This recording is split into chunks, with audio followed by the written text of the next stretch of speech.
Hello, my name is Maris.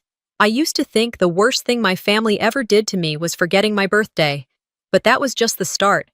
They told everyone I was depressed, that I disappeared, that I wanted to die. But the truth? They took everything, my home, my name, my voice, and when I couldn't give any more, they took my body and pushed it over a cliff. My sister, my husband. They watched me fall. And now, after all the silence, all the lies, I'm here to ask just one thing. What kind of family plans your funeral? Before you're even dead.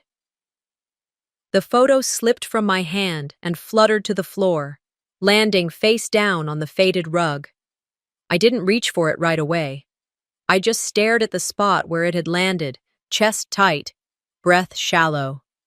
The crack in my chest didn't echo, it grew louder, deeper, more defined. A chasm I'd learned to live around but never quite filled. I hadn't been back to Monterey in years. Honestly, I always imagined that if I ever returned, it would be because someone died, or because someone finally remembered I existed. Neither happened. No funeral, no sudden epiphany from anyone left behind. I came back on my own terms. That, at least, was something. The coastline hadn't changed. It never does. Same jagged cliffs jutting out like defiant shoulders. Same salt-laced wind screaming off the Pacific, the kind that slaps your face clean of any illusions. The trees still clung to the rocks like survivors. Weather-warped, but rooted. It was the house that felt different. Or maybe it was me. As I sat in the back of the town car, my hands rested neatly in my lap. Calm on the outside, though I could feel the storm still churning inside. The house grew larger in the windshield as we turned the final curve, same wraparound porch, same iron lanterns flanking the stone steps, but it didn't welcome me. It stood cold and motionless, like it had turned its back on me a long time ago. The driver didn't say much. A polite nod when he parked. No small talk, no questions. He opened the door, and I wheeled myself out, slow and steady, up the stone path I once raced down barefoot as a child. Back when scraped knees were the only pain I knew, and the house still held echoes of something resembling love. Everything was too quiet now. Not peaceful. Curated. Controlled. I could practically hear Celine's voice still living in the walls, controlling what was seen, what was hidden, and what was rewritten. They thought I was gone for good, I whispered as I reached the door. But today, I walk into the courtroom they built on lies. 3 years ago, I stood in this same kitchen, slicing tomatoes for a family dinner I hadn't been invited to help plan. The fridge hummed, the knife moved rhythmically, and no one asked what Dad's favorite side dish was. Or whether Mom preferred candles on the table, or just flowers. That was all Celine's territory now, her domain, her performance. Maris, could you refill the drinks again? She called out from the living room, eyes never lifting from her phone screen. I didn't answer right away. My hands were wet with tomato juice. I wiped them on my apron and picked up the tray of lemonade glasses, careful not to let them clink. Babe, can you not make it weird? Ronan added casually, smiling like a man who knew he could get away with anything. Just help, okay? I smiled back, just enough to pass, just enough to not set off alarms, like someone who hadn't spent all day cooking, like someone who hadn't been slowly erased out of her own family narrative, one passive-aggressive comment at a time. Dinner was exactly what you'd expect. Loud, performative, full of compliments for Celine's flawless hosting, her curated wine pairings, her elegant table arrangement. You're so organized, Celine, Aunt Nora gushed, lifting her second glass of rosé. You always think of everything. Everything I'd done, every little thing, went unnoticed. The recipes I chose, the flowers I arranged, the seating chart I reworked when Uncle Stan mentioned his sciatica. It was all hers, because she said so. I caught Ronan's eye from across the table once. Just once. He looked away. Not with guilt, with boredom. Later that night, once the guests were gone and the last spoon had been loaded into the dishwasher, I climbed into bed beside him. He was already propped up, staring into his tablet. I watched his face for a few seconds, blank, detached. "What are you working on?" I asked softly. "Just checking emails," he muttered, not looking up. That was his tone now. Casual, distant, slippery. The kind that didn't invite questions, but didn't sound cruel either. The kind of voice that leaves you doubting your instincts. I turned over, facing the wall. But sleep didn't come. So I waited. Waited until I heard the telltale shift in his breathing, the deep, steady kind that meant he was asleep, detached even in rest. Then I picked up his tablet. He hadn't even locked it. It was right there, open, a folder labeled, Plan B, Wedding Options. My heart didn't race, my pulse didn't spike, because somewhere deep down, I already knew. I clicked the folder. The first photo was of a beach. The second was of Celine, in a white gown, holding a bouquet of peonies, staring directly into the lens like she belonged there, like she knew, like she'd been waiting. I couldn't breathe, not from shock, from recognition. The puzzle pieces were old. The picture had always been forming. The way Celine's hand lingered too long on his arm. The shared glances at dinner they thought I hadn't noticed. The way she described him as the anchor of the family. A rock. Her rock. I told myself I was paranoid, that I was too sensitive, too emotional, that the unease in my gut was grief, not betrayal. But there it was, their truth, dressed in white lace and lies. I set the tablet down gently, quietly. I didn't wake him, didn't cry. I just lay there and stared at the ceiling, the same ceiling I'd stared at the night before our wedding, the same one I'd imagined decorating a nursery under, the same ceiling that had witnessed my vows, my dreams, and now, my erasure. That night, I didn't sleep. I stayed up tracing the outlines of every moment I had doubted myself, every time I silenced my own instincts because they told me to calm down or stop making it awkward. They didn't need to kill me with a weapon. They just needed me to keep questioning myself long enough to steal everything. The next morning, I made breakfast. Eggs over easy for Ronan. Oatmeal with blueberries for Celine. They sat side by side at the kitchen island, sipping coffee and laughing about an upcoming charity gala, like the world hadn't shifted beneath them. "You should come with us," Celine said, brushing a crumb from her sleeve. "You've been cooped up too long. Some ocean air might be good for you."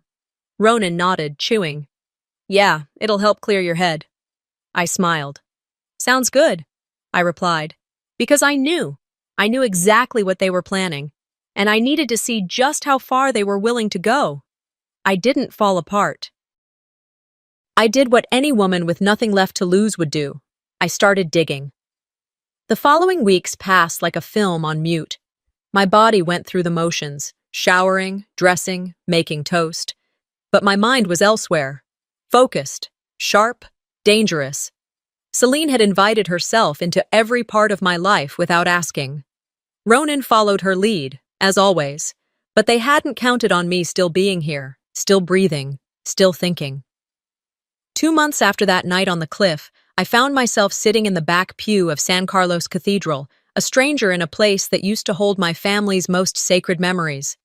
I remember running up the aisle during Easter services as a child, my mother hissing at me to sit down.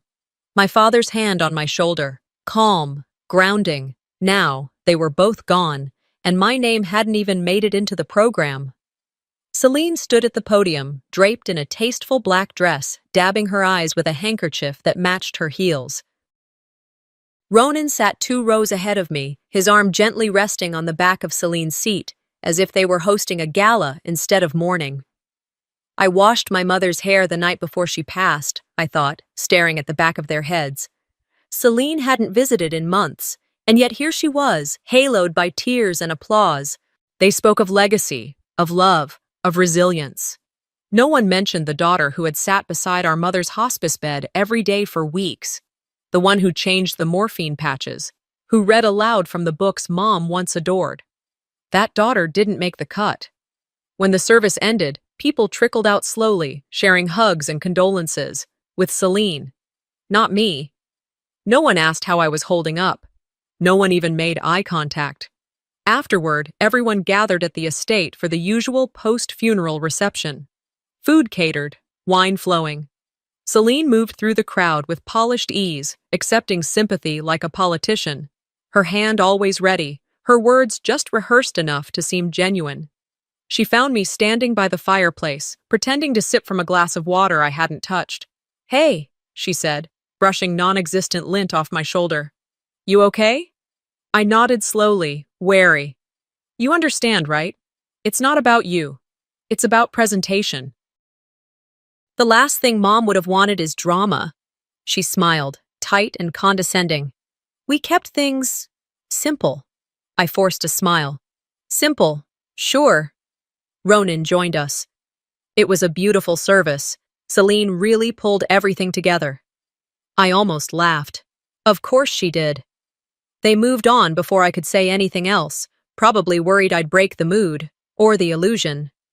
A week later, I scheduled a meeting with Mr. Halberd, the family accountant. He'd managed our parents' estate for over 20 years.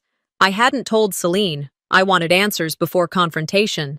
His office hadn't changed. Still smelled like leather and old books. Still had the same framed diplomas and photos of his golden retrievers. "Maris," he said, motioning toward the chair. "I didn't expect to see you so soon." I gave a weak smile. Figured I should at least know what I've inherited. He opened a file folder and started speaking like I was made of glass. "Technically, under current documentation, the estate falls under the control of Celine Dorn." I blinked. "I thought Mom and Dad left everything split." He looked uncomfortable. "They did, but your legal status was modified after your accident. You were designated medically incapable of managing your own affairs." The words didn't sink in right away. I stared at him like he was speaking a foreign language. "Celine and Ronan filed the paperwork," he added gently. "It was official by the time you were discharged." That was the moment it clicked. I hadn't just been left out. I'd been erased, legally, deliberately. "I wasn't sick," I said, voice sharper than I meant. "I wasn't unstable. I was grieving." He offered a look of pity. I didn't need it. Later that night, I dug through a dusty box of mail I'd never bothered to open. It had followed me from the hospital to my apartment, then to rehab, and finally back here. Junk mail, mostly. But in the middle, a thick envelope from my bank. It contained notices of joint account transfers, significant amounts. Maris Blythe listed as co-owner, with Celine Dorn. Celine had gained power of attorney. She used it to move my savings, my insurance payout, into accounts I no longer had access to. She didn't even flinch while doing it. I sat at the kitchen table, letters spread out like crime scene photos. I read them again and again, making sure it wasn't a mistake, a technicality, anything other than what it was. They'd stolen from me. While I was still alive, I didn't cry. I made coffee. I didn't scream. I made copies. I didn't fall apart. I did what any woman with nothing left to lose would do. I started digging. I thought I died that night. But I was wrong. Something worse than death happened. The cold that met my skin as I regained consciousness was different. It wasn't the kind of cold that came from wind or water. It was something deeper, settled into the bones. Still, before that, there had been another cold, the kind I felt behind the wheel on Highway 267, 2 winters before the cliff. It had started like any ordinary evening, if driving your father to the emergency room in a blizzard could ever be considered ordinary. He'd been struggling with chest pain since lunch, too stubborn to tell anyone until I noticed the color drain from his face. Celine said she was busy, something about a client dinner in Carmel. Ronan had a work call he couldn't miss. So it was me, always me. I helped Dad into the car, wrapping an old blanket around his shoulders before lifting him slowly into the passenger seat. Snow had just started falling when I backed out of the driveway. I told myself it wasn't that bad, but 20 miles in, visibility dropped to a whisper. "Just keep talking to me, Dad," I said, gripping the wheel tighter. He was trying. His words slurred. I could feel the weight of every minute in my chest. A truck flew past in the opposite lane. The wind it kicked up nudged us just enough. I overcorrected. Black ice did the rest. The car spun. Metal shrieked. I remember a flash of white as the airbags deployed, the sharp smell of burnt chemicals filling the cabin. The last thing I saw before everything went dark was my father's hand still clenching the blanket as if trying to hold something together. He didn't make it. I did. When I woke up in the hospital 2 days later, they told me about the spinal damage. Words like incomplete injury, wheelchair, and mobility therapy swirled around my head like snowflakes that refused to melt. Celine came once. She stood at the foot of the bed, arms crossed, mascara untouched. "I just don't know how this happened," she said, her tone hollow. "You always took care of everything." Ronan brought flowers. Not once did he meet my eyes. That was the first time I felt it, the shift, like they'd already moved on. Still, I tried to convince myself otherwise, so when they invited me months later to get some fresh air at a small picnic near the shoreline, I said yes, against every instinct, because I wanted to believe family meant something, because I thought maybe, just maybe, there was still a version of us that could exist. The day was unnaturally bright. Celine had packed a basket, something she never did herself. Ronan was quiet, his phone mysteriously absent. We drove along the coast, the kind of ride we used to take when we were teenagers escaping the house on Sundays. Celine spread a blanket on the grass near the cliffs. We ate in silence. They tried to talk about neutral things, weather, news, a TV show neither of them actually watched. They were either apologizing, I remember thinking, or planning something. I didn't know which one scared me more. After lunch, Celine suggested a walk. The trail they picked wasn't paved. I hesitated. "It's mostly flat," Ronan said quickly. "I'll push." Something inside me flinched, but I nodded. Letting go of control had become too familiar. I told myself I was overthinking again. The ocean was loud that day, crashing against the cliffs like it was trying to warn me. The sky, though, was calm, falsely so. I should have noticed the way Celine lagged behind while Ronan pushed me forward. At a bend in the trail, he stopped. The edge wasn't far. "Mind if we pause here?" I asked, forcing a smile. He didn't answer. I turned slightly to look back. Celine stood just out of reach, hands in her coat pockets, watching. "Please, Celine, Ronan, don't—" I started. Celine's voice cut through the wind, not loud, not angry, cold. "Dead weight doesn't belong in the spotlight." And then Ronan let go. For a second, there was silence, just the squeak of the wheels and the thrum of my own heartbeat. The cliff rushed toward me, or maybe I rushed toward it. I couldn't tell. Gravity had no mercy, only momentum. I remember the air rushing past my ears, the tilt of the sky, the suddenness of the stop. And then nothing. Just dark. I didn't wake up for hours. When I did, I was cold, not shivering, but soaked to the marrow. My limbs refused to listen. I tasted salt in my mouth and blood on my tongue. The world was sideways, and for a moment I thought maybe this was what the end felt like. Quiet, aching, unfinished. But it wasn't the end. Somewhere in the distance, a voice called out. Footsteps approached, hesitant but fast. A light shone briefly over my face, then disappeared. "She's alive," a man muttered. "Thank God." I wanted to speak, to ask who he was, where I was, but my mouth wouldn't form the words. My eyes shut again before I could see anything more. Later, I'd learn it was a fisherman, an old man named Theo, who liked to walk early before his morning route. If he hadn't looked over that edge, well, we wouldn't be having this conversation. But at the time, all I knew was the pain in my spine, the burning in my lungs, and the echo of Celine's voice.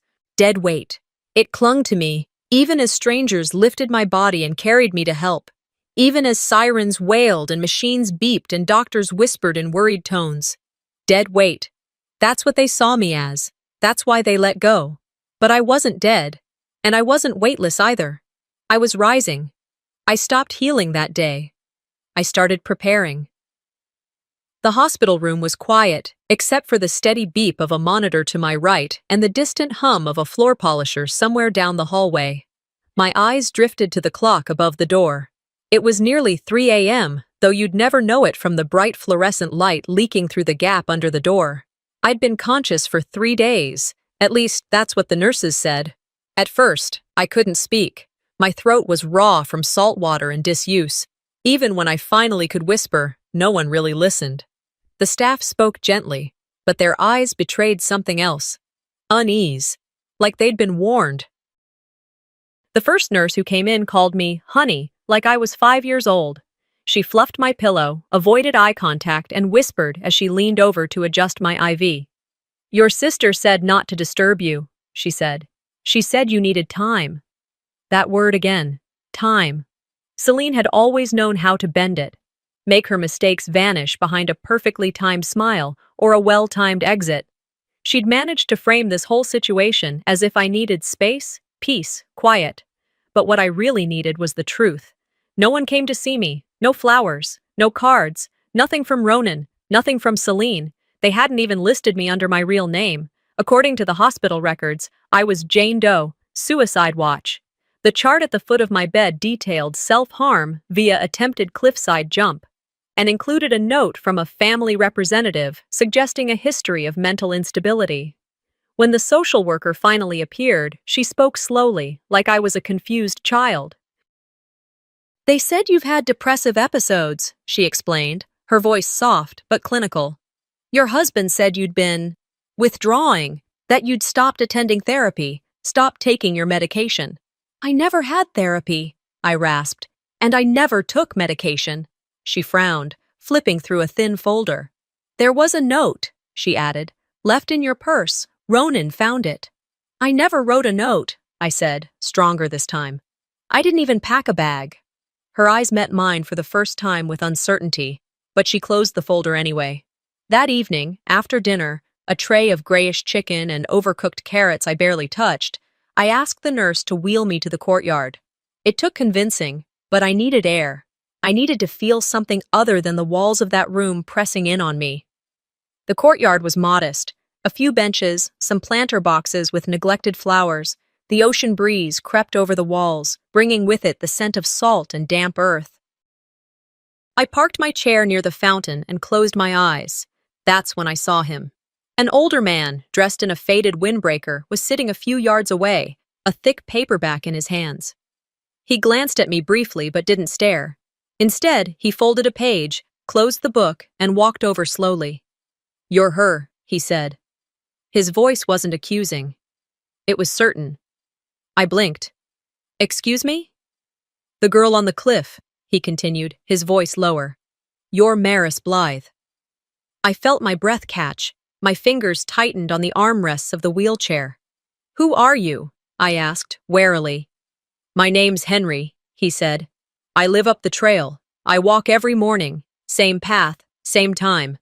That day, I saw you. Them. I didn't speak. I couldn't. He reached into his coat pocket and pulled out a small plastic case. I recorded it, not on purpose. I was testing a new drone my grandson gave me. I was flying it over the water, trying to get footage of the sunrise. But the drone picked up more than just waves. He held out the case. I didn't know what to do, but when I saw you wheeled out here tonight, I figured the universe finally told me. I took the memory card with both hands, my skin numb where it touched the plastic. My heart thudded so loudly, I thought he might hear it. That night, I waited until the hallway lights dimmed and the nurses retreated to their station. I closed the curtain around my bed, pulled out my laptop, one of the only things the hospital hadn't confiscated, and inserted the card. It loaded slowly. My fingers shook. The video opened with soft, crashing waves and the sky turning orange. Then came the trail, the curve of the cliff, a bench, a wheelchair. Me.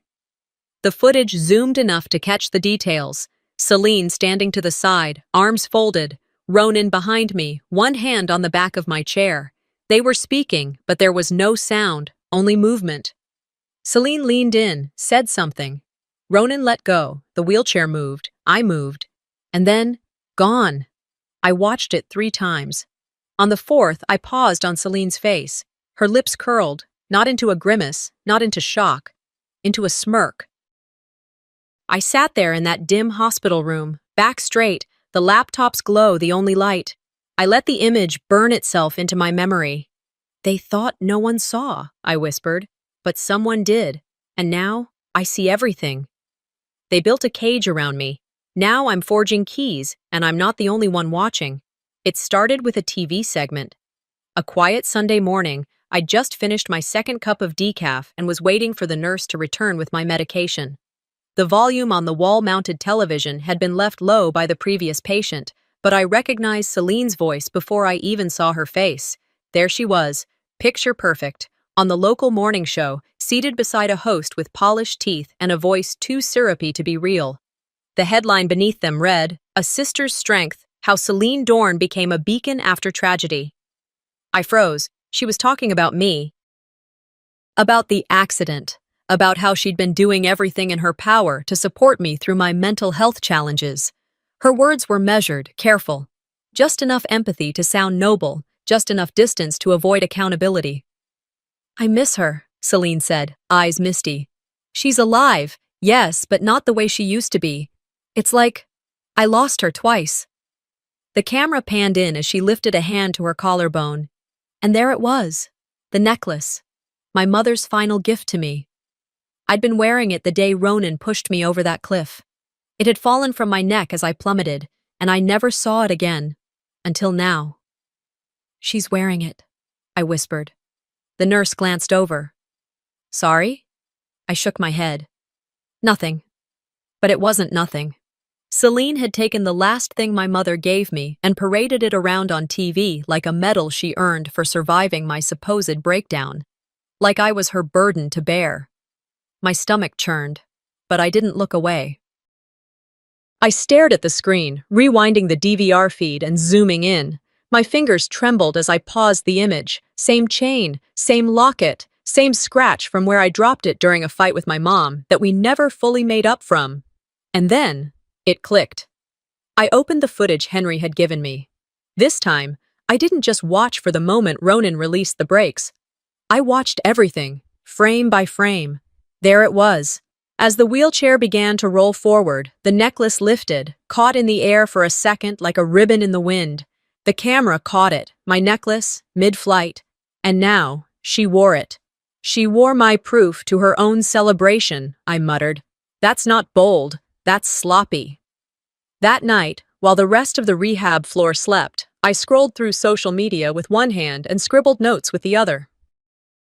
I made a list of names, reporters who had once covered local corruption, bloggers with a history of exposing family scandals, even a true crime podcast that had previously investigated questionable deaths in Monterey. Then I opened a small wooden box I kept under my bed. Inside was a stack of letters I never sent, and one I had only just received. It was from Margaret. Margaret had been my patient years ago, back when I worked in long-term care. A stroke survivor with brittle bones and a sharper tongue than anyone else on the floor. She'd had no family, no visitors, and a mouth that could ruin your whole afternoon if you weren't careful. But we'd connected. Somehow, I made her laugh, and she made me stronger. The letter was short. "They say you lost your mind, but I remember who you were to me. You were my anchor, Maris. If they can't see that now, I'll make sure they do." Attached was a scanned copy of a handwritten statement Margaret had posted publicly, on her social media of all places. One of her former caregivers had helped her upload it, and it had already started making the rounds. The post read, "I was in a hospital bed, helpless, when Maris Blythe walked into my life. She didn't just care for my body, she restored my spirit. The media says she's unstable. I say she saved me. And if my voice still counts for anything, I use it now to defend hers." The post had hundreds of shares within a day, then thousands, and people started talking. A local journalist reached out through a rehab staff member. She wanted to meet. She'd seen the clip Henry had provided, leaked anonymously to her inbox. She wanted to verify its authenticity. Suddenly, Celine's pristine image began to blur. Under a thread titled "Justice for Maris," people posted screenshots of the video and stills of Celine on TV. Side-by-side comparisons of the necklace, quotes from Margaret's letter. Someone even found a cached version of the medical report that listed me as unstable, yet conveniently included no psychological evaluation. For the first time in months, the air around me felt different. It wasn't just about me anymore. This wasn't just about being seen. It was about being believed. Celine had spent years curating an identity, a selfless sister, a corporate powerhouse, a woman of grace and grit. But Grace doesn't smirk when her sister falls off a cliff. I wasn't naive. I knew the world didn't turn on one post or one video. But I also knew this. Celine built her career on controlling the story. She wouldn't survive the truth, and the truth had finally found its way out. I warned them. But some people only understand consequences. The days that followed felt like moving through a hallway lined with doors, and each one opened a little wider than the last. Word was spreading. The video clip had made its rounds, not just the raw footage from Henry's drone, but an edited version someone, maybe a sympathetic nurse or volunteer, had turned into a short video online. The voiceover was mine. Not from an interview, not from a prepared statement. Just a recording I'd made on my phone weeks earlier, talking to myself in the dark, back when I still wasn't sure if anyone would ever hear me. I wasn't depressed, I had said, barely above a whisper. I was discarded. I didn't fall. I was erased. That single line was set to footage of waves crashing, the curve of the cliff's edge, and then, frame by frame, the wheelchair rolling forward, still shots of my hospital bed, the bruises, the fading IV marks. A silhouette of Celine at her charity gala, smiling, necklace catching the light.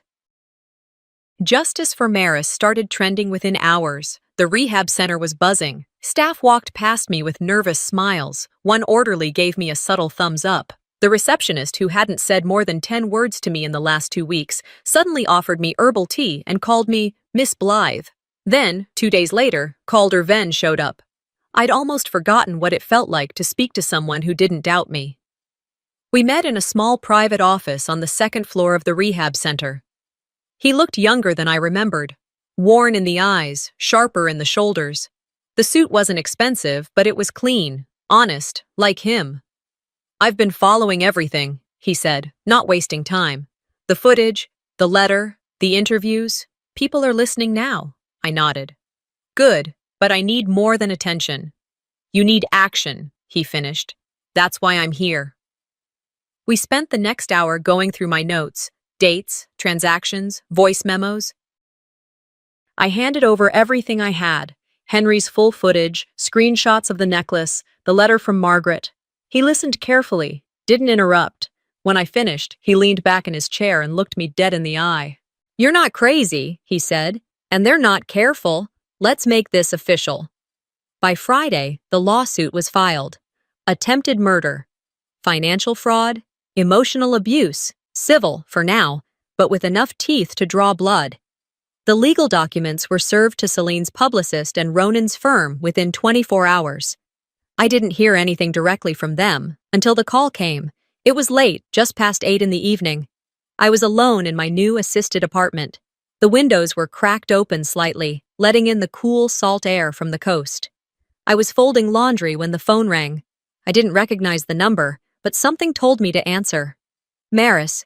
Her voice hadn't changed. Still smooth, still sugar-laced. "You're confused," she said calmly. "And that's okay. I get it. Trauma does strange things to people." I didn't say a word. "I just think," she continued, "before you go too far down this road, you should think about what you're really doing. You're hurting a lot of people, Maris, people who cared about you." "I'm hurting people?" I finally said. There was silence on the line. "You made it worse," I told her, "when you watched me fall and walked away." The line went dead. The next morning, Calder held the press conference. It was outside the Monterey County Courthouse, beneath a gray sky that threatened rain but never delivered. He stood on the courthouse steps, surrounded by microphones and reporters. "Today, we're here not for drama or spectacle," he began, "but for justice. My client, Maris Blythe, was nearly murdered by 2 people she trusted, her husband and her sister. She was financially stripped, emotionally manipulated, and legally silenced. But today, that silence ends." He read from the lawsuit directly, citing case numbers and clauses, but it wasn't the legal jargon that caught people's attention. It was the footage playing silently on a monitor nearby. The wheelchair, the fall, Celine's face, Ronan's hand. I watched from the car, parked just across the street. The windows were tinted. I wasn't ready to walk into that crowd. Not yet, but for the first time, I didn't feel like I was hiding. People pointed at the screen. One woman covered her mouth. A reporter whispered something to her colleague while jotting frantic notes. And in that moment, for the first time since I'd hit those rocks, I felt seen. Not pitied. Not pitied. Believed. This wasn't about revenge. Not really. It was about correction. Restoration. And no matter how long it took, I knew this. They had tried to bury me in silence, but I'd turned their lies into volume. By the time they realized the roof was on fire, I'd already left the match. It was barely past 7 when I arrived at Calder's office. I'd slept maybe 3 hours the night before, but adrenaline has a way of faking rest. He was already there, sleeves rolled, coffee in one hand, a folder in the other. I didn't need to ask. He had found something. He motioned for me to sit. No small talk this time, just facts. They moved the money before the funeral, he said, flipping open the folder. 2 days before your father died, Celine filed paperwork to reallocate the estate's primary trust. And here, he pulled out a document, tapped his finger against a signature. She notarized this herself. That's not just shady, Maris. It's fraud, a clear conflict of interest, and illegal without independent witnesses. The name stared back at me. My name, forged in soft, looping ink, and beneath it, hers, stamped like a seal of finality. They'd been planning your erasure for years, Calder said. The moment your parents' health declined, they started drawing lines. And you weren't on the right side of them. I didn't cry. I didn't ask why. I already knew why. Celine couldn't stand being second. Not in business, not in the family, not in anything. And Ronan, he just followed whatever fed his ego. By midday, the internet had handed us another gift. It came from an unexpected place, a comment thread beneath a photo of a tourist's dog at a beach trail. Random, casual, and explosive. Is this the cliff you mentioned? Someone asked. I saw a couple arguing there, weeks ago. I filmed part of it because the guy looked like he was yelling. My boyfriend said I was being dramatic. Attached was a shaky 15-second clip. You couldn't hear words, but faces were visible enough. There was Ronan and Celine. 15 minutes before I was reported missing. Calder played it 3 times in a row before speaking. We don't need them to confess, he said, leaning back. They just did. He sent it off to the news outlets, the prosecutor's office, and a few legal influencers online. Within hours, it spread faster than we could keep up. People began connecting dots that had always been there. The video, the silence, the perfect PR timing. Then came Celine's counterattack. She booked herself on a popular podcast that aired late-night interviews with high-profile public figures. The host, a man who prided himself on cutting through the noise, asked her one question. Why now? Why speak? She smiled like someone trying not to vomit. My sister always needed attention, she said. Even when we were little, she couldn't stand not being the center of everything. Maybe this time, she finally got enough. It was a calculated move, reframe me as the unstable one, reinforce the idea that my trauma was manufactured, a long game for pity, but the internet wasn't buying it anymore. People pulled her quotes side by side, then and now. They replayed moments she contradicted herself, pointed out that the necklace she wore in that interview had belonged to me. Maybe she should be more worried about prison fashion, one user commented. It got 80,000 likes, but the final nail didn't come from her. It came from Ronan. His assistant, a man named Travis who had always kept his head down, leaked an audio recording to an anonymous tip line. Within hours, it was online, and everywhere. You think I meant for her to live? Ronan's voice crackled. She wasn't supposed to survive. We checked. There was no way she could have... Click. That was it. 16 seconds of arrogance, of carelessness, and confession. Calder called me that night. They're done, he said. This clip, combined with the timeline, the forged documents, the footage, it's more than civil now. It's criminal. I was quiet. You okay? He asked. Yeah, I answered after a beat, just remembering how they looked at me like I was the problem. We sat on the phone a while longer. No need to speak, just space, just breath. The next morning, the courthouse was surrounded by press vans. The headlines were merciless. Sister or suspect? Estate heir or attempted murderer? Truth finally finds Maris Blythe. I stayed inside that day. Didn't need to be in front of cameras to feel the shift. I could feel it through the walls, through the wind, through the silence that followed when people finally stopped pretending. Ronan was seen leaving his office later that week with his lawyer, face pale, hands shaking. Celine canceled all upcoming speaking engagements, claiming emotional distress, public sympathy once her armor was gone. And me? I waited. Because I knew what came next. I didn't celebrate. I went home. And there, I remembered everything I still had to grieve.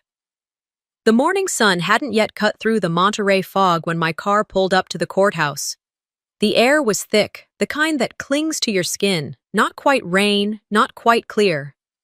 I sat in the back seat for a moment longer, my palms resting on my lap, steady in a way they hadn't been for months. I didn't need to be coached. I didn't need anyone to open the door for me. I reached for the handle, pulled it open, and wheeled myself out, black suit pressed, hair pulled back, no jewelry except the locket that rightfully belonged to me. It had been recovered from the rocks days after the fall, tangled in kelp. I had it cleaned, repaired, and I wore it now, not for show, but for the woman who gave it to me.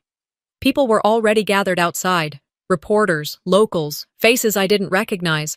But when I rolled past them, I heard it. That's her. I think that's the sister. Maris Blythe. I wasn't afraid of them seeing me. I wanted them to. The courtroom was smaller than it seemed in pictures. I'd spent weeks imagining it, where Celine would sit, how Ronan would look, what the judge's voice might sound like. But none of that compared to being inside. I rolled forward, positioned myself where Calder told me to, and waited. When the judge entered, everyone stood. I didn't have to. But I met his eyes when he looked at me. The bailiff called out names. Then Calder stood, his voice firm. Your Honor, my client, Maris Blythe, is here to contest the legal, financial, and physical abuse suffered at the hands of her sister, Celine Dorn, and her husband, Ronan Hale. We intend to prove conspiracy, fraud, and attempted homicide, supported by evidence and direct witness testimony. A murmur spread through the gallery. Then I spoke. Not loud, not dramatic, just clear. Maris Blythe, I am alive. I am here to be heard. Gasps echoed, faint but sharp. Celine flinched. Just a blink. But I saw it. Ronan didn't look at me at all. The court went through standard motions, documents reviewed, timelines reestablished. Calder outlined every transfer, every false signature, every manipulation down to the day. Then came the part that mattered. Calder turned toward the judge. With the court's permission, I would like to introduce a last-minute witness, a man whose testimony will verify the footage previously submitted. The doors opened. Henry entered. He wore his windbreaker, pressed slacks, and a hat he took off the moment he crossed the threshold. His walk was slow but confident. He took the stand, hand steady, as he was sworn in. Mr. Henry Whitaker, can you tell the court what you saw the morning of March 6th? I was walking the ridge near Point Lobos, around 6:45 a.m. I had my drone out. I fly it for sunrise footage. That morning, it captured something else. He paused. A woman in a wheelchair being pushed toward the cliff. Two individuals beside her, one male, one female. Can you identify them? Calder asked. Henry pointed. That's them. Celine stood suddenly. This is absurd. He doesn't know what he saw. The judge held up a hand. Ms. Dorn, sit down. The clip played. There was no sound, but there didn't need to be. It showed everything. Me, the wheelchair, Ronan behind me, Celine to the side, her hand raised, waving, gesturing. Then her mouth moved. The tech zoomed in. The AI transcription software filled in a guess. Toss her already. No one's coming. Then Ronan's hand let go. The wheels turned, and I disappeared from frame. The courtroom was silent. You could hear someone's breath catch in the back row. Even the judge leaned forward. This is manipulated, Celine shouted, rising again. No, Ms. Dorn, the judge said, voice firm. That's evidence. Ronan's lawyer didn't say a word, neither did Ronan. 30 minutes later, after a recess, the judge returned.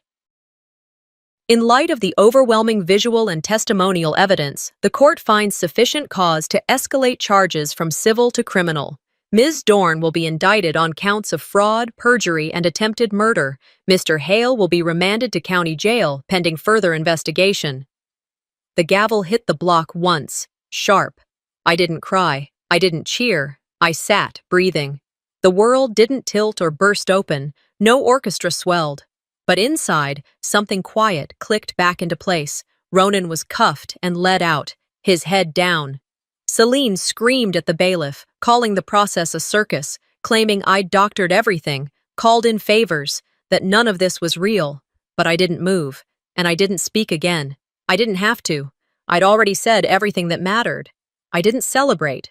No champagne, no clinking glasses, no slow-motion applause or triumphant soundtrack in the background. I went home. And once there, I remembered everything I still had to grieve. It was a quiet return, not hollow, not bitter, just still. I closed the front door gently behind me and leaned against it for a beat longer than necessary. The walls of my apartment greeted me the way they always had, softly, without demand. Outside, the ocean hummed in its usual rhythm, a deep and distant song that seeped in through the cracked window above the sink. The smell of salt water drifted in, tangled with the faint trace of lavender from the neighbor's wreath hanging just beyond the doorframe. The verdict had landed like a thunderclap, loud, final, undeniable. But it was the silence afterward that carried weight. That was where everything real settled in. I sat at the kitchen table with a cup of tea between my palms. It had long since cooled, but I held it anyway. Not for warmth, but for grounding. I waited. For something I couldn't quite name. Closure? Peace? The sudden lifting of all the heaviness I'd carried. It didn't come. And maybe that was okay. The next afternoon, Calder came by. He didn't knock twice. Just a soft rap and the quiet sound of his key turning in the lock. We'd exchanged them months ago, more out of convenience than commitment, though lately, he'd taken to treating mine with a kind of reverence. He stepped in, carrying a thin stack of documents and a familiar expression, careful, kind, but with something harder underneath. The kind of look people wear when they know victory tastes different than expected. It's all official, he said, placing the papers on the counter like they might break if he moved too fast. Ronan's in custody. Celine's under house arrest. The federal charges are lined up. Fraud, conspiracy, attempted murder. I stared at the tea again. I won, Calder, I said. My voice didn't shake, but it didn't hold pride either. But this doesn't feel like winning. He didn't try to correct me. Instead, he pulled out the chair beside mine and sat down. He didn't reach for my hand. He didn't try to fill the air with reassurance. He just let the space breathe, and I appreciated him for that more than anything else. We spoke for a while, about logistics, legalities, how the media was devouring Celine now faster than it had ever questioned her. Internet sympathy turns cold quickly, especially when it realizes it's been lied to. But even as he talked, my mind wandered to everything that had been lost before it had been acknowledged. Later, after Calder left, I opened the velvet box. The locket sat inside, nestled gently on dark fabric. I lifted it slowly. It felt heavier than I remembered, not just physically, but emotionally. The weight of memories pressed into metal. I set it down on my nightstand. I needed space from it, just for a while. 2 days later, I went to the cemetery. The path was familiar. Gravel crunched beneath the wheels of my chair as I rolled slowly toward the back section, the one that overlooked the water. Mom had picked the spot. She used to say the ocean made everything feel bigger than pain, like maybe if you sat near it long enough, your grief would stretch out and dissolve across the waves. The breeze that day was gentle. It brushed against my face like a memory reaching out to check if I still remembered how to feel. I stopped at the headstone, simple, clean, my parents' names side by side. No elaborate inscriptions, just facts etched in stone, finally unshakable. I reached into my pocket and opened the box. The locket glinted in the pale sun. I held it in my palm for a moment longer, rubbing my thumb across its surface. The chain had been fixed, the clasp was new. But inside, the photo remained. Mom and me at my high school graduation, both of us beaming. I had forgotten how tightly she'd hugged me that day. "I know you tried," I whispered. My voice cracked just a little. "You gave me what you could, and they tried to take it, but you raised someone who knows how to survive." I placed the locket gently at the base of the headstone and tucked it beneath a small rock so the wind wouldn't claim it too quickly. Something about leaving it there felt less like letting go and more like letting her stay. The wind nudged me forward as I turned to leave. That night, I lit a candle on the windowsill and watched the stars emerge one by one. Some flickered, some stayed steady. None demanded attention, they just existed, quietly asserting their presence. Among the stack of mail on my table sat a pale blue envelope I hadn't noticed earlier. No return address. The handwriting on the front was unfamiliar. I opened it with the letter opener I kept for bills and hospital paperwork. Inside was a single page. "Dear Maris, I don't know if you remember me, but I remember you. I was a student nurse on rotation when you worked at Greenhaven. You trained me. You told me that listening was more important than speaking, that silence could be powerful, but it should never be used to hide. I watched your trial. I watched how you carried yourself. You made me believe that silence doesn't mean surrender, that survival can be graceful. I'm applying to nursing school next month because of you. Thank you, Lena." I read it once, then again. Then I folded it gently and placed it in the drawer where I keep only the things I refuse to lose, not out of fear, but because they remind me why I stayed. The next morning, I filled out the first page of an application for a trauma-informed counseling certification.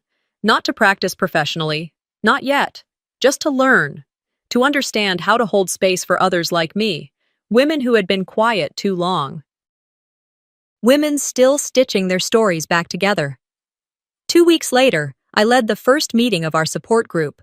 The room was small, folding chairs, store-bought cookies, a coffee pot that took forever to brew. Nervous laughter bounced off the walls. The air smelled faintly of vanilla and fresh paint. We went around in a circle. No pressure to share, but most of us did. And when it was my turn, I didn't hesitate. "They took pieces of me," I said, "but not all of me, never all."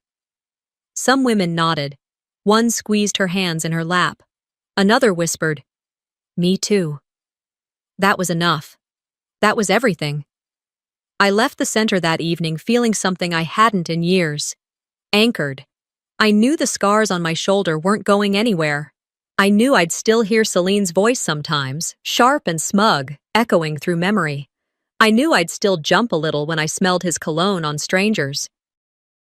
But I also knew this. I didn't need Ronan or Celine to validate the damage they'd done. And I sure as hell didn't need them to define what came next. I'd built my own wheels, and I'm still rolling. Sometimes the people we trust the most are the ones who hurt us deepest, and the silence they leave behind can echo for years. But silence isn't surrender, and survival isn't weakness. Maris didn't just reclaim her name, she proved that justice can come, even when it feels impossible. What would you do if your own family tried to erase you? Let us know in the comments, and don't forget to subscribe for more true stories that reveal the darkest sides of family and the strength it takes to rise again.